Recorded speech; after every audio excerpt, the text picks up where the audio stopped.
Hey everybody, it's Jason Blaha here, and I had a subscriber ask actually a pretty interesting question because we can go pretty deep with this question. But he asked, why is it that a lot of times when you're cutting, you feel like you want to be bulking, and when you're bulking, you want to be cutting? They're like the grass is always greener on the other side. Is this a mental issue? So let me put on my +5 hat of weaponsmithing, work on skilling up my crafting a little bit, and yeah, let's talk about that. All right, is this in and of itself a mental issue? No, but it is a symptom of something a little bit deeper going on. It is a symptom that the way that you're going about doing things may not be ideal for your own psychological well-being. Because ultimately, when we're training, why is it that most of us are training?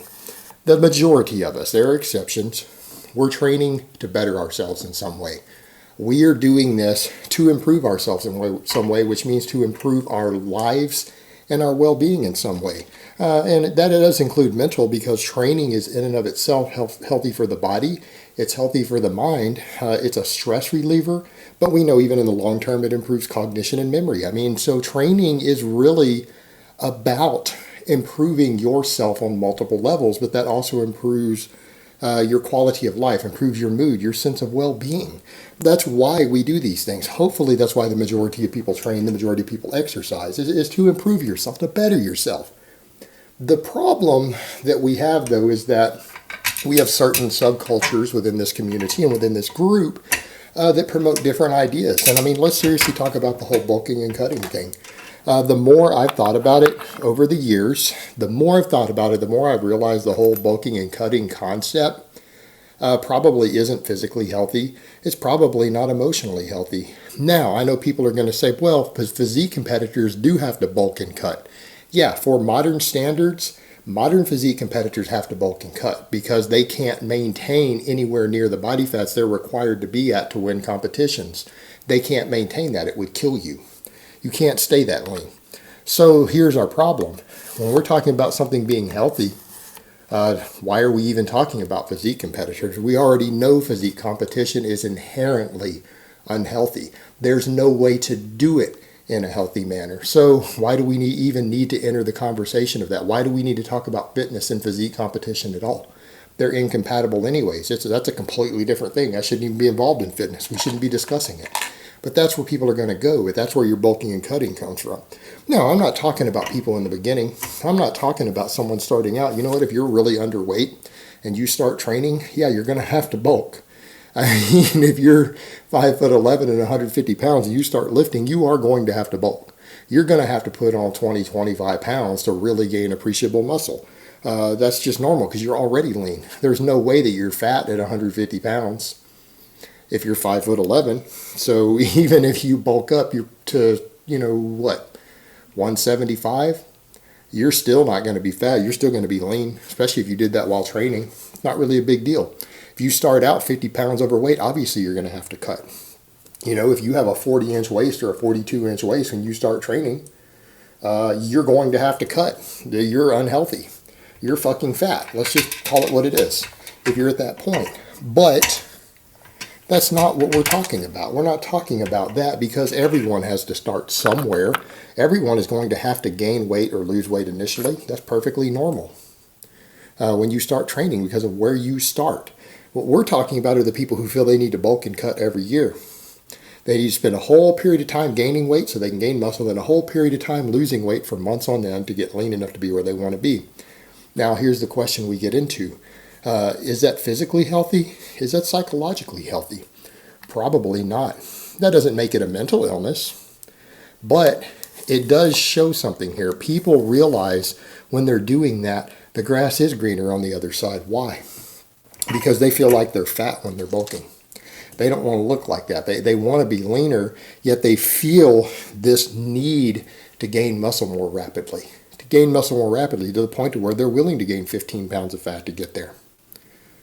Is that healthy? Probably not. Probably not the best choice, particularly if your goal was to be lean. Now, if your goal was to be big and strong, that's what you cared about. You don't care about having deep abs. You don't care about having a knuckle deep six pack that you can, put your finger up to the knuckle between your abs. You don't care about any of that. Then, all right, no problem. Do a little bit of a bulk up, get big, get strong. Know your limits, though. Know what's a healthy body weight that you can get away with. Know what you're comfortable with. But that's your own choice. All right, fine. But if your goal is to be lean, be fairly lean, you want visible abs, don't fucking bulk. Why would you ever bulk? When you're doing something that's contrary to what you want to do. Why? Because you might gain an extra pound of muscle. Is it worth 6 months or 9 months of unhappiness with how you look to gain an extra pound of muscle? You know, because you're looking at it going, well, you know, if I just focused on recomping or staying close to the same body weight, I might only gain 1.5 pounds, 2 pounds of muscle this year. But if I bulk, I might be able to gain 3 pounds of muscle after I cut that I keep. You really feel like being unhappy for 6 to 9 months for 1 fucking pound of muscle? If you do, it might be time to reevaluate your priorities. It might be time to step back and say, wait a minute, what the fuck am I doing with my training? What the fuck am I doing? I'm willing to subject myself to 9 months of unhappiness for 1 pound of muscle? That pound of muscle is not going to make me any happier. 1 pound of muscle is not going to make me any happier. How about with the cutting thing? Nobody's happy when they're cutting. I get that. I mean, that one makes sense. Nobody enjoys cutting. I don't enjoy cutting. I don't know anyone that does. Anyone who tells you that they love restricting their calories and doing extra cardio so that they can lose weight, that they like doing that, that's fun to deprive themselves, no, it's not. They're full of shit. No one enjoys that. So that one's normal. I get that. Everyone wants to eat more than they're eating when they're cutting. Of course they're unhappy. So it begs the question of, if you know you're going to be unhappy cutting, you probably shouldn't bulk to a higher body fat than you're comfortable being at. Throwing that out there. All right, so you want to gain a little bit of extra muscle, you need to gain a little weight, gain 4 or 5 pounds. But if you're gaining more than 5 pounds of body fat, trying to gain extra muscle, knowing that you hate cutting, and you would rather be bulking, again, it might be time to step back and say, why am I bulking and cutting again? Why exactly am I doing this? Because I think I'm going to get an extra 0.5 pound of muscle a year out of it.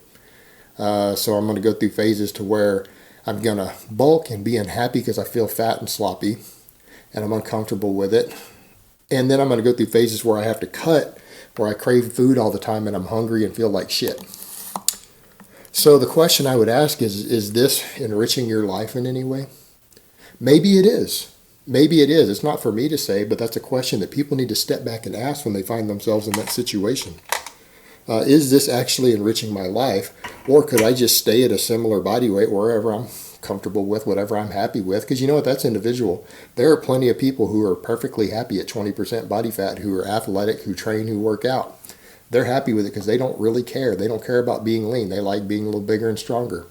You know what? More power to them. Some guys want a six-pack. They want to be 10, 11%. Okay, fine. 10% still within the healthy range. I tell guys don't go under 10% because that's unhealthy to sustain that for any period of time. 10%, you have nice abs. If people say, I don't have nice abs at 10% body fat, well, you've never fucking been 10% body fat then. Because 10% body fat, you should have an actual visible six-pack. Not the outline of abs. You should have a six-pack that people can see from all the way across the room, even without a tan. All right, that's what 10% body fat looks like. Okay, so some guys need to stay in that 10 to 12% range to feel better about themselves. Well, that's where they're happy. Well, stay at 10 to 12% body fat. Don't go above that. So what? You bulk, you'll gain a couple ounces more muscle a year. Few ounces maybe. Is that worth being unhappy all year for? That's what you have to decide. Is it really worth it? Because I can honestly tell you, I've never seen anyone feel better about themselves over a single pound of muscle. I've never seen that. I've never seen anyone have 1 extra pound of muscle and say, man, I'm really glad to have that extra pound of muscle. That's life-changing for me. That's totally changed how I feel about myself. I love myself now than I didn't before that pound of muscle. You really think that's going to make a difference in your life? No, I would say keeping a sustainable lifestyle, sticking with a diet and a protocol that you're happy with, that you're happy with year-round. All right? Finding a lifestyle. Because again, leave the bulking and cutting for competitors. And you know what? I'll even go so far as to say with powerlifting, the more I think about it, all these bulking, cutting, and then trying to make water weight, yeah, I've done it. But you know what? I'm starting to think, particularly after talking to someone like Trevor Krasny over with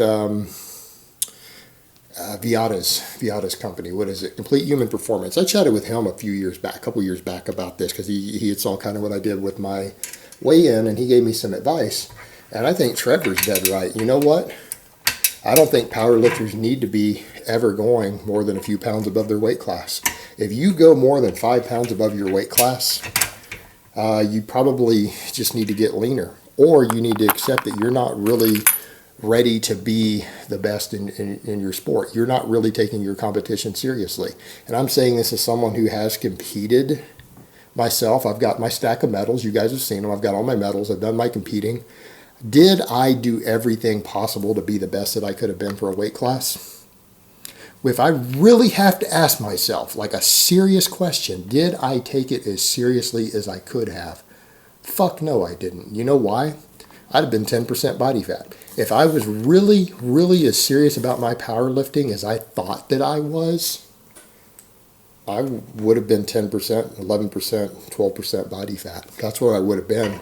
Then I would have just stayed in whatever weight class I was going to compete in, do very mild water cuts. Because you know what? All the carb loading and everything after the weigh-ins, unless you're doing it with an IV, it is not ideal for performance. Your GI tract can still only process so much stuff and get it to your muscle glycogen in 24 hours. IVs are a totally different story as far as a glucose drip. But as far as trying to do it with food, Trevor pointed out a lot of things to me there that it really isn't that great. There are going to be times when you actually can't even hit your training numbers, even though you did your water cut right, do everything right.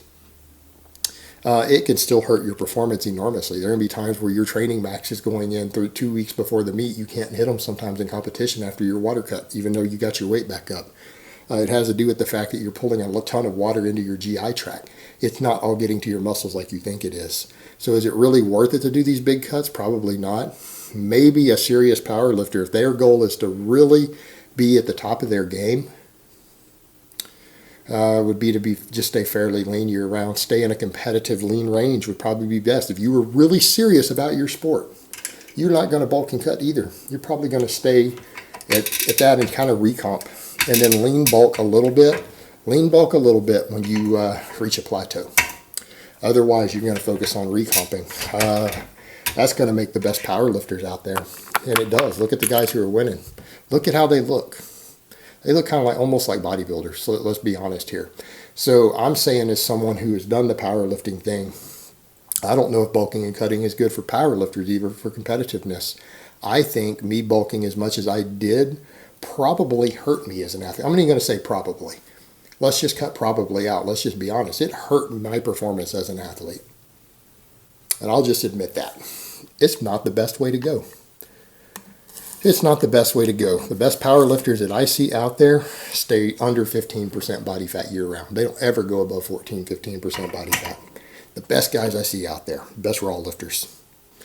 And those who break that rule are the exception. They're the exception to the rule. So I could say that even power lifters is probably not ideal. Leave this shit to the competitive bodybuilders and men's physique competitors, all that. Leave this bulking and cutting to them. For everyone else, if you're doing this for even a weight class sport, or you're doing it just to improve your life or feel better about yourself or look better or be healthier, fuck all this bulking and cutting. It's not worth it. Just maintain a roughly even body weight. Do a little bit of lean bulking, lean bulking every now and then. Recomp the rest of the year. And just call it quits at that and just be happy with it. Find a lifestyle that you can sustain year round. Yeah, it's going to be slower, but it's going to be a lot more fun for you, and it's going to be more sustainable in the long term. All right, guys, but that's really all I have to say on that today. I hope it's been informative, and I will talk to you guys next time.